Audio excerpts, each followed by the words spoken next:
ఒక వ్యక్తి యొక్క వాటర్ ఇంటేక్ ఎలా ఉండాలి, నార్మల్గా ఒక వ్యక్తికి ఎంత వాటర్ అవసరం అనేది చాలా ఇంపార్టెంట్, ఎస్పెషల్లీ ఇలాంటి చర్మ సంబంధిత ప్రాబ్లమ్స్ ఉన్నవి. ఒక 20 kgs ఆఫ్ బాడీ వెయిట్కి 1 litre water is important. So ఉదాహరణకు ఒక 60 kgలు ఉన్న మనిషి 3 లీటర్ల వాటర్ తీసుకోవాలి.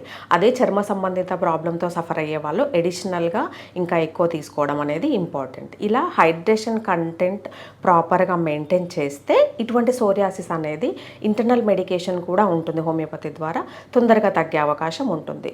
సో డీహైడ్రేటింగ్ కండిషన్స్లో వాటర్ సరిగా తీసుకోకుండా అండ్ డ్రై స్కిన్ వాళ్ళకు చర్మ సంబంధిత ప్రాబ్లమ్స్ అంత ఈజీగా తగ్గవు, ఎక్కువ టైం పడుతుంది. సో మనం కౌన్సిలింగ్లోనే మేము ఒక పేషెంట్ సోరియాసిస్ కానీ ఏదైనా చర్మ సంబంధిత ప్రాబ్లంతో వచ్చినప్పుడు మెడిసిన్తో పాటుగా మనం తీసుకోవాల్సిన జాగ్రత్తలు కూడా ఎంత ఇంపార్టెంట్ అనేది ఎడ్యుకేట్ చేస్తాము.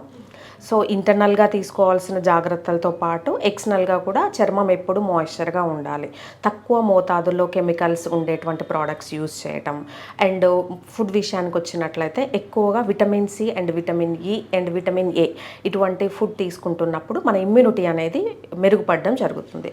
సో దీనివల్ల మనం చెప్పినంత వ్యవధిలో ప్రాబ్లం అనేది శాశ్వతంగా తగ్గడం ఇంపార్టెంట్.